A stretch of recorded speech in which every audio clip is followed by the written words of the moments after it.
हिंदू धर्म में दुर्वासा एक महर्षि थे जो अत्रि और अनुसूया के पुत्र तथा महर्षि दत्तात्रेय और चंद्रदेव के भाई थे।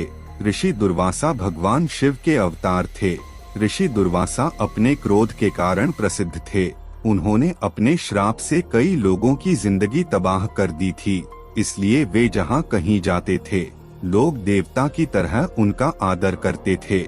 महाकवि कालिदास की महान रचना अभिज्ञान शाकुंतलम में उन्होंने शकुंतला को श्राप दिया था कि उसका प्रेमी उसे भूल जाएगा, जो सच साबित हुआ।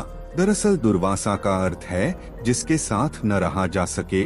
वैसे भी क्रोधी व्यक्ति से लोग दूर ही रहते हैं, लेकिन दुर्वासा ऋषि के तो हजारों शिष्य थे जो साथ ही रहते थे। आज की इस वीडियो में हम जानेंगे ऋषि दुर्वासा कब जन्मे, कैसे पले बढ़े और अब कहाँ है दुर्वासा ऋषि। ये तो आपको बिल्कुल भी पता नहीं होगा। आइए जानते हैं ऋषि दुर्वासा के जन्म और उनके क्रोध के भयंकर परिणाम भोगने वाले कुछ विशेष लोगों की कथाएं। नमस्कार मित्रों, आप देख रहे हैं mysterious India TV channel. Video में आगे बढ़ने से पहले एक बार अवश्य लिखें हर हर महादेव। मित्रों, ब्रह्मा पुराण के अनुसार एक बार शिव और पार्वती में तीखी बहस हुई। तब क्रोधित होकर पार्वती ने शिव जी से कह दिया कि आपका ये क्रोधी स्वभाव आपको साथ न रहने लायक बनाता है। तब शिव ने अपने क्रोध को अत्रि ऋषि की पत्नी अनुसूया के गर्भ में स्थापित कर दिया। इसी के चलते अत्रि और अनुसूया के पुत्र दुर्वासा का नामकरण भी पार्वती के साथ न रहने लायक कहने के चलते दुर्वासा ही रखा गया। अब जाने आगे की कहानी। माता अनुसूया के गर्भ से जन्मे दुर्वासा ऋषि की शिक्षा पिता के सानिध्य में ही हुई थी, लेकिन जल्द ही वे तपस्वी स्वभाव के होने के कारण माता पिता को छोड़कर वन में विचरने लगे थे। तब उनके पास एक ऋषि अपनी बेटी के साथ ऋषि दुर्वासा के पास आए और उनसे अपनी बेटी का पाणिग्रहण करवा दिया। ऋषि ने दुर्वासा से अपनी बेटी के सब गुण कहे पर साथ में बताया उसका एक अवगुण जो उसके सभी गुणों पर भारी था। ऋषि की लड़की का नाम था कंडली और उसमें एक ही अवगुण था कि वो कलहकारिणी थी। दुर्वासा के उग्र स्वभाव को जान ऋषि ने दुर्वासा से उसके सभी अपराध माफ करने की प्रार्थना की। ऐसे में दुर्वासा ऋषि ने कहा कि मैं अपनी पत्नी के 100 अपराध क्षमा करूंगा, उसके बाद नहीं। दोनों की शादी हो गई और ब्रह्मचारी ऋषि दुर्वासा गृहस्थी में पड़ गए, लेकिन अपने स्वभाव के चलते कंडली बात बात पर पति से कलह करती और अपने वरदान के चलते दुर्वासा ऋषि को अपना क्रोध चुपचाप पी कर रहना पड़ता। जिन दुर्वासा ऋषि के क्रोध से सृष्टि के जीव कांपते थे, वो ही तब अपनी पत्नी के क्रोध से कांपते थे। कांपते इसलिए थे कि उन्होंने वरदान दे दिया था और वो कुछ नहीं कर सकते थे। ऋषि दुर्वासा ने अपनी पत्नी की 100 से ज्यादा गलतियां माफ की, लेकिन एक दिन उनका क्रोध असहनीय हो गया और उन्होंने तब अपनी ही पत्नी कंडली को भस्म कर दिया। तभी उनके ससुर वहां आ पहुँचे और दुर्वासा की ये करनी देख उन्होंने उन्हें श्राप दे दिया और कहा कि तुमसे सहन नहीं हुई तो उसका त्याग कर देना चाहिए था, इसके प्राण क्यों हर लिए।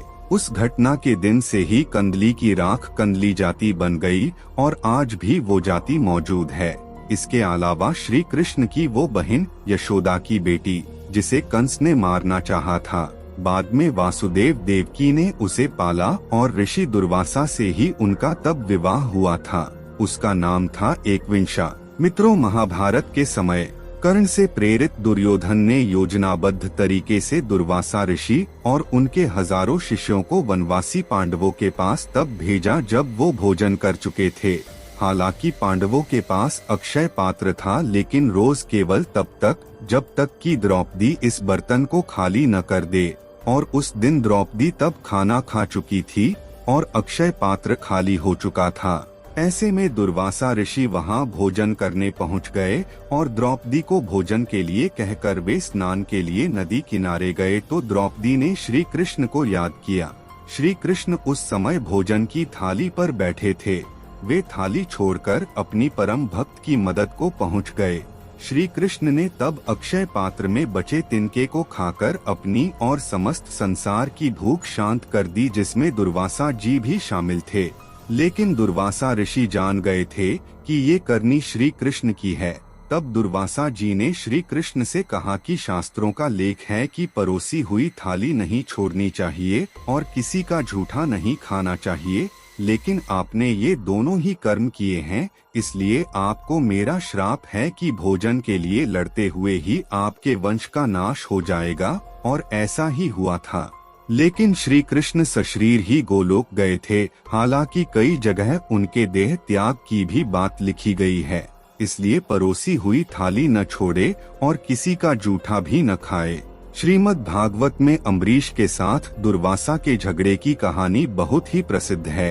अम्बरीश भगवान विष्णु जी का महान भक्त था और सच बोलता था। अम्बरीश ने अपने राज्य की सुख, शांति और समृद्धि के लिए पूरी श्रद्धा से एक यज्ञ कराया। एक बार अम्बरीश ने एकादशी का व्रत किया, जिसमें एकादशी को व्रत की शुरुआत होगी और द्वादशी को व्रत तोड़ा जाएगा। व्रत तोड़ने के बाद साधुजनों को भोजन कराना होगा। द्वादशी को जब व्रत तोड़ने का समय करीब आया तो अम्बरीश के घर महर्षि दुर्वासा पधारे। अम्बरीश ने महर्षि दुर्वासा का सादर स्वागत किया। अम्बरीश ने उन्हें भोजन करने के लिए आग्रह किया। महर्षि दुर्वासा ने अम्बरीश का आग्रह स्वीकार कर लिया और कहा कि जब तक वो नदी से स्नान करके नहीं आते तब तक वो व्रत नहीं तोड़े। काफी समय बीत गया, लेकिन महर्षि दुर्वासा नहीं आए। अम्बरीश को व्रत तोड़ना था। गुरु वशिष्ठ के आग्रह पर अम्बरीश ने तुलसी के दल से उपवास तोड़ा और ऋषि दुर्वासा की प्रतीक्षा करने लगे। महर्षि दुर्वासा को लगा कि अम्बरीश ने उनके आए बिना व्रत तोड़कर उनका अपमान किया है। गुस्साए दुर्वासा ने अपने जटा से एक राक्षस पैदा किया और उसे अम्बरीश को मारने को कहा। उसी समय भगवान नारायण के सुदर्शन चक्र ने राक्षस का वध कर दिया और अम्बरीश की रक्षा की। इसके बाद सुदर्शन चक्र दुर्वासा का पीछा करने लगा। भय से महर्षि दुर्वासा ने पहले ब्रह्मा जी और फिर शिव जी के पास अपनी रक्षा के लिए शरण ली। दोनों ने दुर्वासा को बचाने में अपनी असमर्थता जताई और कहा कि वो अम्बरीश से क्षमा मांगे। महर्षि दुर्वासा ने ऐसा ही किया। अम्बरीश ने भगवान विष्णु को याद किया और उनसे दुर्वासा की रक्षा के लिए प्रार्थना की। हालांकि शिव पुराण में कहानी थोड़ी भिन्न है। शिव पुराण के अनुसार अम्बरीश ने दुर्वासा को भोजन कराने से पहले व्रत तोड़कर महर्षि दुर्वासा का अपमान किया। इसलिए महर्षि दुर्वासा ने अम्बरीश को मारने का निर्णय कर लिया। अम्बरीश को बचाने के लिए सुदर्शन चक्र उत्पन्न हुआ, लेकिन महर्षि दुर्वासा के रूप में साक्षात शिव को पाकर वह रुक गया। उसी समय आकाशवाणी हुई। नंदी ने कहा कि अम्बरीश की परीक्षा लेने स्वयं शिव आए हैं, इसलिए वह उनसे माफी मांग ले। अम्बरीश ने ऐसा ही किया और महर्षि दुर्वासा ने उसे आशीर्वाद दिया। मित्रों, आज की यह जानकारी आपको कैसी लगी, हमें कमेंट बॉक्स में जाकर लिखें। साथ ही साथ वीडियो को एक लाइक करें और यदि आप चैनल पर नए हैं तो चैनल को सब्सक्राइब अवश्य करें। मिलते हैं आपसे अगली वीडियो में।